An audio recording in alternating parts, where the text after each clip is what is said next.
জুলাই সনদটা বাস্তবায়ন করতে হবে। এটার এগেনস্টে যেই কথা বলুক আমরা সকল শহীদ পরিবার এবং আহত তাদের এগেনস্টে চলে যাব, যেই হোক সে। কোনো দল মত, আমরা শহীদ পরিবার কোনো দলের না, আমরা নির্দলীয়।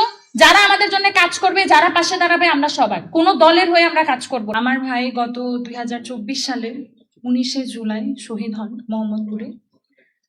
সে যখন রাজপথে নামে, একটা নতুন বাংলাদেশের স্বপ্ন নিয়ে রাজপথে নামে, সেটা শুধু আমার ভাই না, যারা আন্দোলনে নেমেছিল, আমার বিশ্বাস প্রত্যেকটা ছেলে মেয়ে যারা আন্দোলনে নেমেছিল সবাই একটা নতুন বাংলাদেশের স্বপ্ন নিয়ে রাজপথে নেমেছিল।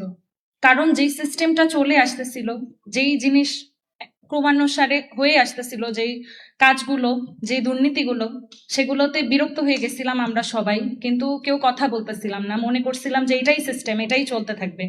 কিন্তু যখন আস্তে আস্তে থাকে না যে একজন ভয়েস রেইজ করলে অটোমেটিক অন্যরাও ভেতর থেকে তারা ভয়েস রেইজ করা শুরু করে। তো 24 সালে সেটাই হয়েছিল, যে দেওয়ালে পিঠ থেকে গেছিল সবার। একজন যখন ভয়েস রেইজ করছে তখন আস্তে আস্তে পুরো বাংলাদেশ একসাথে ভয়েস রেইজ করছিল। কেন? কারণ তারা বাংলাদেশে একটা পরিবর্তন চেয়েছিল।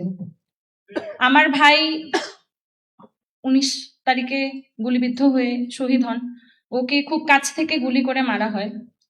আমার একটাই ভাই ছিল, আমার পরিবারের আর আমার মা বাবার আর কোনো ছেলে সন্তান নেই। তো ও চলে যাওয়ার পরে স্বাভাবিকভাবেই আমার বাবা মা অনেক ভেঙে পড়ছে। কিন্তু তারপরও আমি, আমার বাবা মা এবং আমার বড় বোন, আমরা সবাই নতুন করে একটা স্বপ্ন দেখতেছি। আমার ভাইয়ের দেখানো যে রাস্তা, সেই রাস্তাতেই আমরা হাঁটতে চাই। আমরা নতুন যে বাংলাদেশটা, সেটা আমরা চাই, যেটার আমরা রিফ্লেকশন দেখছিলাম জুলাই সনদে।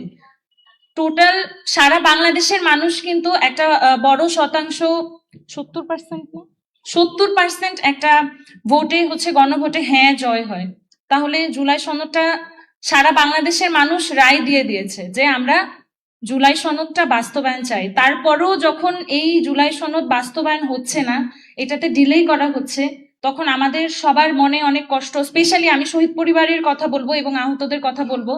আমরা কোনো দলীয় না, শহীদ পরিবার এবং আহত কোনো দলের না। এই জিনিসটা সবসময় বলি আমরা, যে আমরা কোনো দলের না।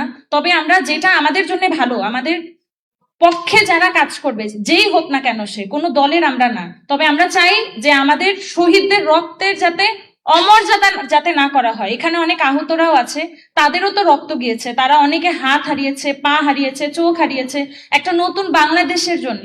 কিন্তু তারা যখন অর্ধেক মৃত হওয়ার পরেও, এত স্ট্রাগল করার পরেও তারা যখন দেখতেছে যে তাদের রক্তটা, আমার ভাই তো মারা গেছে, কিন্তু যেই সব আহত, তারা এত কষ্ট করে যুদ্ধ করে বেঁচে থাকার পরেও যখন দেখতেছে তারা যেই চেঞ্জেস গুলো চাইছে সেই চেঞ্জেস গুলো হচ্ছে না, তাদের সাথে বেইমানি করা হচ্ছে, তখন তাদেরও দেখতে ভালো লাগে না, আমার বাবা মারও দেখতে ভালো লাগে না। আমার মা প্রতিদিন, আমি জানি আমার মা না, এখানে যত শহীদের মা আছে, প্রতিদিন প্রতি রাত কান্না করে যে কেন মারা গেল। এখন তো একটাই প্রশ্ন, রাগ লাগে যে কেন গেল আমার ভাইটা। আমার অনেক রাগ লাগে, মনে হয় যে কেন গেল, কিছু তো চেঞ্জ হইলো না, কোনো কিছু আমাদের ফেভারে কোনো কিছু আসতেছে না, তাহলে কেন শুধু শুধু গেল। দেশ যদি চেঞ্জ না হয়, যদি আমাদের যেই জুলাই সনদটা বাস্তবায়ন না হয়, তাহলে আমার মনে হয় যে আমাদের সকল শহীদ পরিবারের সাথে বেমানি করা হবে, শহীদের রক্তের সাথে বেমানি করা হবে, আহতদের সাথে বেমানি করা হবে, সারা বাংলাদেশের সাথে বেমানি করা হবে। কারণ এত হিউজ পার্সেন্টেজ, 70%, অনেকে আছে যে বোঝেনি, অনেকের ইনফ্লুয়েন্সেও অনেকে না ভোট দিছে, বোঝে নাই। কিন্তু যারা বুঝে শুনে হ্যাঁ ভোট দিছে, তারপরেও তো পার্সেন্টেজটা হিউজ। 70% যখন গণভোট জয় হয়েছে, মানে কি, এটা সারা বাংলাদেশের একটা রায়। যেমন 5ই অগস্ট সারা বাংলাদেশ রায় দিয়ে দিছে হাসিনা এই দেশে থাকতে পারবে না, আর কখনো হাসিনা রাজনীতি করতে পারবে না।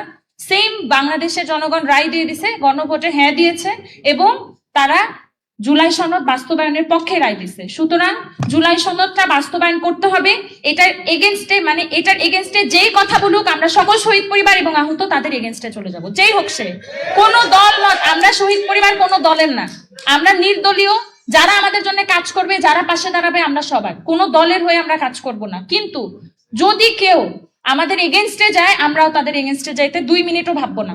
আমরা শহীদ পরিবার এবং আহত, আমরা সবাই জুলাই সনদের বাস্তবায়ন চাই, এবং এটা খুব দ্রুত সময়ের মধ্যে করতে হবে।